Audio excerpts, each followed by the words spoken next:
Dan kembali ke tadi, kalau orang alim tidak mau izharul ilmi, fa'alaihi la'natullahi wal malaikati wan nasi ajmain. Misalnya saya ini terkenal membawa Islam yang mudah, yang menyenangkan. Orang itu sampai maksiat itu cari kesenangan. Orang sampai maksiat itu karena cari kesenangan. Tapi kalau kesenangan itu tidak didapatkan fit ta'at, karena ta'at dikampanyakan secara agak teroris. Kamu sholat tidak mesti diterima, karena baju kamu tidak mesti semuanya halal. Sujud kamu tidak mesti diteror, sehingga orang yang sholat sholat ya mesti ditompo, mendingan enggak sholat. Kita ini kan mikir seperti itu. Coba nyuwun sewu, kalau orang-orang Kristiani, kalau kampanye gimana? Setiap orang mati bersama Bapak di surga. Sementara kita sudah kiai mati masih didoakan ingkana muhsinan. Itu murid kita loh. Itu kan gak sopan sekali. Murid dongakno gurune ingkana muhsinan. Gurune kok muhsinane ditaklek ingkana muhsin. Cara aku dadi gurumu sembrono guru darane. Susah ya apa sih muni kana muhsinan ije dikein. Itu kan saya belum pernah doakan Mbah Mun gitu. Kalau saya mendoakan beliau supaya diampuni, doa saya tak rubah gini. Ya Allah antal ghafur wa anta dzu maghfirah. Maka sepatutnya jenengan mengampuni guru saya. Jadi saya tuh kalau bilang ingkana itu kayak gimana gitu. Tapi ini urusan daud ya, sampean enggak boleh protes. Tapi sanate ngono Gus niki kitab-kitab ngono, sampean ngrubah sanad. Ya saya kalau enggak bisa apa-apa kalau sampean protes gitu. Sampean ngrubah adab kalau gitu. Nak protes-protesan. Lu coba misalnya Syekh Abdul Qadir Jailani itu Sultanul Aulia ya. Terus beliau misalnya wafat di pelosok. Terus kamu berdoa ingkana muhsinan coba. Ini ketuane wali di ingkana. Boyo wong ndak akhlak sithik gitu maksudnya. Wong sak donya iku ya tabarraku bi. Ya tabarraku nabi. Saiki ditaklek ingkar. Saya tuh belum pernah doain guru-guru dengan, meskipun saya tahu itu doa yang, karena pikirannya gini, misalnya sampean protes, Gus wong sanate ngono. Jangan-jangan mancen apalam mau ikut tok.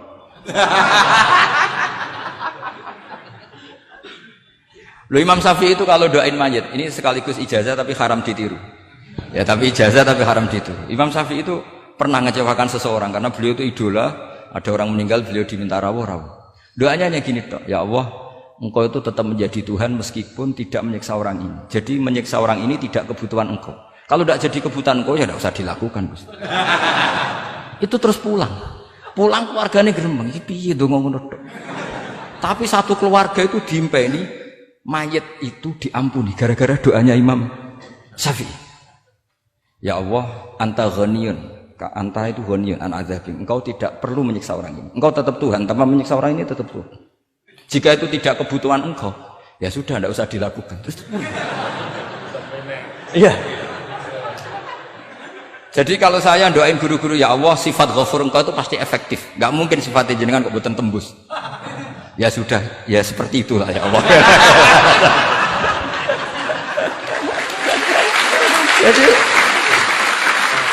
jadi itu urusan daud, sampean nggak boleh protes. Gus kok ngawur istiadat itu bukan ngawur, saya ini orang waras. Punya rasa takzim sama guru sama para wali. Sementara kamu yang berdasar sanad tadi, jangan-jangan menghafalan kamu hanya itu. Ayo milih mana? Saya bukan bikin ajaran baru, ndak, ini cerita rasa. Cerita apa? Rasa. Dan itu di hadis-hadis gitu. Nabi itu kalau manja sama Allah gitu. Kalau ada orang salah terus kemudian diadzab, kata Nabi, anta akram min ayu adzibahu marrotain. Ini di dunia sudah pernah engkau beri sanksi ya Allah. Anta akram min ayu adzibahu marrotain. Tapi kalau belum disiksa kemudian dia aman-aman saja di dunia, engkau itu akram, engkau sudah mulia, gak pantas sudah menyelamatkan di dunia, kemudian jenengan dendam di akhirat masih. Jadi masih nyiksa lagi itu. Nabi itu kalau sedang manja dengan Allah itu akhirnya ya baik semua gitu. Lah saya jenis ulama yang partai itu. Partai itulah kira-kira seperti itu. Jadi gampang gitu. Ya jadi ini relax saja, ini monggo nih tadi sesuai janji saya hanya 10 menit dari sekarang. Saya juga mungkin saya nanti tetap pulang karena saya besok ngajar di setainya Gus Yofur. Mungkin saya itu sudah janji sama istri saya, Setelah Yai wafat paling saya ini dibully, pernah sepuh itu 2 tahun. Semoga setelah 2 tahun saya naik lebih sepuh. Pakai dalil-dalil yang agak-agak angkuh tadi karena terpaksa. Jadi sekarang ngalah 2 tahun, setelah itu saya pakai sanad yang saya sepuh gitu. Supaya agak digekongkonan terus gitu. Tapi saya tidak tahu tingkat adab saya sampai berapa tahun, saya tidak tahu gitu. Tapi saya mohon sama Musairin Fathul Wahab, ilmu itu dianalisis secara cerdas, ceria dan mudah. Saya dulu itu ya iskal sama hadisnya Nabi, kullu ummati mu'afan illal mujahirin. Semua umatku dimaafkan asal ketika dosa itu enggak cerita kalau dosa. Saya dulu jenggat. Orang dosa cerita dosa itu kan kesannya jujur baik. Tapi setelah saya pikir-pikir itu bener Kanjeng Nabi. Misalnya sampean cerita dengan anakmu, ya zaman mondok Ploso wis sering nak marung utang enggak bayar ya biasa. Ya biasa sekolah enggak munggah. Itu jujur apa mengajarkan? Mengajarkan. Suatu saat anak sampean goblok, persis bapak. Maka penting, tidak jaru itu penting. Makanya kata Nabi, semua umatku diampuni kecuali yang cerita-cerita dosanya.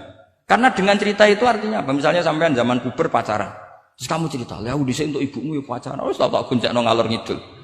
Itu jujur, tapi suatu anak kamu pacaran kan alasannya apa? Niru bapak. Tapi nak kamu sok suci, pacaran haram. Oh. Pak, tapi untuk ibu, wah itu pangeran peparinge. Lo kan ngira bodoh nih, Pak. Wah itu peparinge pangeran. Gak pacaran, Pak. Oh pacaran haram. Boleh kena muni orang kan bodoh nih. Pacaran haram tuh. Aku untuk bojo peparinge Allah. Wah itu dimaafkan malah itu. Lo coba nyuwun sewu, ini analogi ya nyuwun sewu. Kalau andekan semua yang pernah zina itu ngaku zina. Kalau itu jumlahnya 1000 saja, 1000 itu punya keluarga. Satu orang minimal punya keluarga 10. Akan dipakai justifikasi kalau suatu saat zina berdasar pernah Pak D-nya atau Pak L-nya. Iya enggak? Tapi kalau semuanya enggak ngaku dan semuanya nyuwun sewu sok suci. Wanteng ning masjid, sak wiridan nangis. Wah anak putune kok, wah mbahku khusuk kuat. Padahal nangisnya perkara nyesal tahu mau. Tapi artinya apa? Konsep yang dikatakan Rasulullah SAW itu kan luar biasa. Kullu ummati mu'afan illal mujahirin. Karena dengan jihar, memang di situ masdarnya kok jadi jihar. Jadi bukan ijhar tapi jihar. Jadi memang bahasa Arab itu agak unik. Misalnya di nahwu itu masdar itu kalam. Kalam berarti sulasi mujarrad. Tapi fiilnya enggak kelaku. Kalimah yaklimu kalaman itu enggak melaku. Sing melaku lam yatakallam. Tapi padahal masdarnya kalam. Jadi suara sama raya kok wis pengalaman. Masalah lughat itu pengalaman sekali. Jadi memang bahasa Arab itu lucu. Apalagi lafadz bagho malah paling kasus dalam bab yung qalu. Bagho maknane lacut. Bareng melok wazan imbagho. Yang bagi sayukjo. Iku piye? Biasanya makna sulasi mujarrad sama mazid kan enggak beda-beda jauh. Bareng kena bagho wis tuntas. Bagho dadi yang bagi. Mulane takok, yang bagi sulasi mujarrad ya apa? Bagho, Pak. Bagho maknane apa? Jare tiang-tiang lacut, Pak. Mergo wis bingung gurune ben nerangno bingung. Daripada bingung wis jare tiang-tiang maknane lacut. Kayak laisa ku fi'il madi, mudhari endi? Ora ono mudhari. Mandi kok ora ono mudhari, ya mandi wae ora usah mudhari. Terus repot bahasa Arab wis repot. Kene ora melok dibahas mau apa coba? Ya sudah takdir ngono ae sudah. Jadi apa yang dikonsepkan Rasulullah SAW itu pasti yang terbaik. Bahkan Imam Ghazali ikut berkampanye wa inna ya, termasuk pemberian Allah terbaik adalah sitra, as-sitra itu atau tutup. Jadi hifdzul qaba'ih, menjaga supaya keburukan kita tidak kelihatan itu termasuk kebaikan. Bukan dianggap tidak jujur karena tadi kalau semua keburukan kita tampakkan maka akan menjadi masif. Misalnya kamu cerita, misalnya insya Allah lah kita yakin semuanya kita insya Allah diselamatkan dari zina. Misalnya cerita dosa yang kecil-kecil saja. Misalnya ini pondok utang rambayar atau rokokan, gak jamaah. Terus kamu ceritakan anak kamu, itu bukan jujur, mesti sebagai alat. Jadi orang anak kamu, wah disanggup, cocok. Suatu saat aku goblok kayak bapak. Aku di sekolah jeng sering ramunggah. Anakmu mondok wis tenang, santai. Nah ramunggah dalile bapak. Tapi nak kowe cerita, mondok meniki Ploso. Pirang tahun, Pak? 10 tahun. Kepengen ngit mayai, kepengen mondok susu ben barokah. Munggah terus Pak, munggah. Maksudnya ora munggah kelas, munggah apa wae pokoke. Wis tenang. Karena itu bahaya, makanya kullu ummati mu'afan. Ma'is ketika ngaku zina itu Nabi itu enggak menolak sampai 4 kali. Ma'is yang memaksa Nabi supaya beliau melakukan raja, eksekusi. Semua ketika meminta saran sama sahabat, halla satarta bidzalik, kamu enggak usah cerita. Karena tadi logikanya kalau ada Ma'is ya, jangan-jangan yang lain juga ya, itu kan menimbulkan macam-macam. Itu hebatnya Islam, malah kita diajarkan awamastur aurati wa amin rawati. Kayak apa baiknya Islam? Tapi kita sekarang karena tidak baca hadis, lalu ada gerakan jujur. Mari semua meresapi dosa masing-masing. Kamu pernah ini istighfar terus nangis. Jebule gerakan ngono iku ya nyun sewu ya ono duwike kan ya repot. Tidak usah seperti itu. Ikuti hadis Rasulullah Shallallahu Alaihi Wasallam bahwa termasuk nikmatnya Allah Taala itu adalah tertutupi semua kesalahan-kesalahan kita. Dan itu barokah bagi hadatin karena kesalahan tidak muncul. Loh itu sudah untung, agama sudah untung. Ketika kesalahan tidak munculnya agama sudah ikut diuntungkan. Coba kalau semua yang maksiat itu kelihatan, kan seakan-akan hadil ardu mamlu'ah bil masih. Tapi ketika maksiat itu sembunyi-sembunyi, kemudian sing syiar itu adzan, pengajian, kan bagus. Sama nggak boleh protes, tapi itu kan tidak jujur. Ya bukan masalah jujur dan tidak, ini satrul qabaih. Nah, ini namanya siasa. Namanya apa? Siasa. Siasa itu tidak harus politik tentang negara. Kita mengelola diri kita sendiri butuh apa? Butuh siasa. Jadi misalnya kamu cerita kebaikan kamu kepada anak, biar kebaikan itu ditiru. Tapi kalau anak kamu tanya, Pak, sampai nanti salah, itu sesuatu yang paling saya takutkan, Jum. Karena aku sering na'udzubillah minas salah. Tapi Bapak pernah salah enggak? Itu pertanyaan enggak penting. Karena tadi bahaya. Lu enak, maksudnya beragama seperti ini tuh enak. Kullu ummati mu'afan illal mujahid. Itu kan luar biasa. Jadi semua umatku itu diampuni asal tidak cerita-cerita. Misalnya enggak cerita ke anak, cerita ke teman. Aku di gendaan, wis tahu tak ambung. Mesti pikiran kamu, nang pondok wis pengurus jebule tahu ngono. Mesti digo suatu saat aku nak ngono, awas. Atau nak caiki keamanan, awas kita kandakno kan gitu. Tetap ini menjadi alat maksiat bagi yang lain. Jadi tapi saya dulu itu iskal, kenapa ada hadis seperti itu? Tapi setelah saya analisis, memang kalau ijtihar atau ijhar itu efek negatifnya luar biasa. Dan kita harus iktidak bi Rasulillah Shallallahu Alaihi Wasallam. Ya tentu idealnya yora maksiat, yora konangan maksiat. Memang karena tidak pernah itu ideal.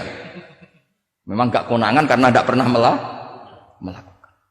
Ya saya kira demikian, saya mohon supaya ya tadi ya saya Fathul Wahab dari kitab Manhajut Tullab. Itu dikarang Zakaria Al-Ansori piyambak Zakaria. Tapi kitab itu sebenarnya dari Minhajut Thalibin. Minhajut Thalibin dari kitab Al-Muharrar. Itu dari kitab Basit, Wasit, Wajiz. Terus itu dari kitab Nihayatul Matlab fi Dirayatil Madhab. Itu mensarai kitab Mukhtasarul Muzani. Karangannya Imam Muzani ketika diimlakkan Imam Syafi'i. Karena semua karangan Imam Syafi'i itu amla alaina Syafi'i.